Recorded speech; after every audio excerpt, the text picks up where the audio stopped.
Levítico, capítulo 20. Ser-me-eis santos, porque eu, o Senhor, sou santo, e separei-vos dos povos para serdes meus. Versículo 26. Israel já era muito numeroso no deserto, e certamente se estabeleceria como uma nação deveras numerosa em Canaã. Era imprescindível que houvesse leis, inclusive leis penais, que inibissem a prática de crimes no meio do povo. Os crimes descritos no capítulo de hoje compõem, por assim dizer, a lista dos mais hediondos aos olhos de Deus.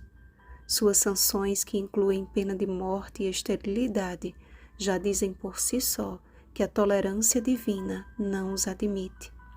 Sacrifícios humanos, idolatria, imoralidade sexual, filhos rebeldes, alimentação imunda e feitiçaria eram práticas comuns entre os povos que habitavam Canaã, porque fizeram todas estas coisas. Por isso, o Senhor os lançaria para fora daquela terra. Até hoje, as penas estabelecidas por Deus chamam a atenção para o rigor que possuem. Não parece haver piedade, contrastando com a compaixão do Salvador nas linhas que descrevem o seu ministério terrestre. Todavia, este contraste desaparece quando examinamos toda a história de Israel e a misericórdia e paciência de Deus para com os filhos do seu povo. De todos os reis de Judá, por exemplo, creio que Manassés foi o pior deles. Dentre os crimes citados neste capítulo, pelo menos 90% deles Manassés praticou e ainda outros cometeu. Mas quando preso por ganchos e cadeias, Manassés se humilhou diante de Deus e orou fervorosamente. Resultado: foi perdoado por Deus, conduziu Israel a um reavivamento e reforma, e dormiu em paz o sono da morte dos que serão despertados para a vida eterna na volta de Jesus. Deus abomina o pecado, mas ama o pecador. Suas leis e penas aplicadas aos transgressores, ao contrário do que aparentem, não eram para a morte, e sim para a vida. Quando uma mulher adúltera foi levada à presença de Jesus, João capítulo 8, versículos 1 a 11, a lei dizia que ela deveria morrer, mas também dizia que não apenas ela deveria sofrer a pena. Se um homem adulterar com a mulher do seu próximo, será morto o adúltero e a adúltera. Jesus estava diante de uma acusação justa, considerando que a mulher adulterou, mas também de um julgamento injusto, porque ela não adulterou sozinha. O povo havia corrompido tanto a pena como a motivação da pena, e cada pedra que tinham em mãos era a materialização de seus corações endurecidos. Aquele, porém, que sonda os corações, jamais aplicaria uma pena de morte a alguém que estivesse disposto a ser por ele transformado. Amados, estamos cercados pelo mal que o pecado tem causado a este mundo.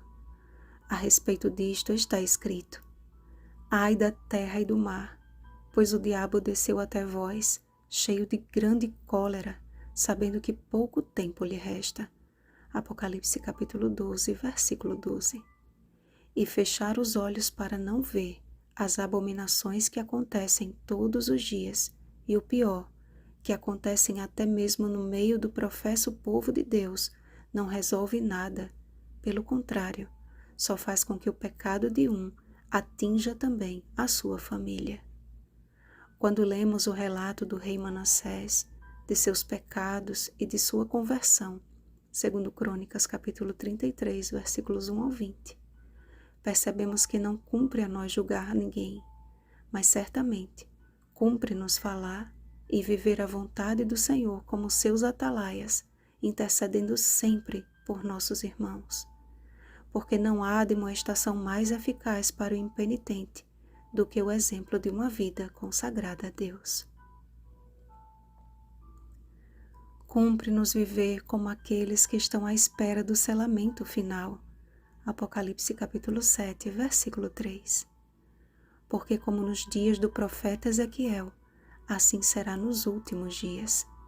O selo de Deus só será posto sobre a fronte daqueles que suspiram e gemem por causa de todas as abominações que se cometem, não somente na terra, mas também no seio de sua igreja. Ezequiel capítulo 9, versículo 4. A profunda angústia que levou o ímpio rei Manassés ao arrependimento. Creio que o Senhor trará grande angústia aos Manassés atuais, a fim de que a pena de morte não seja o seu destino final.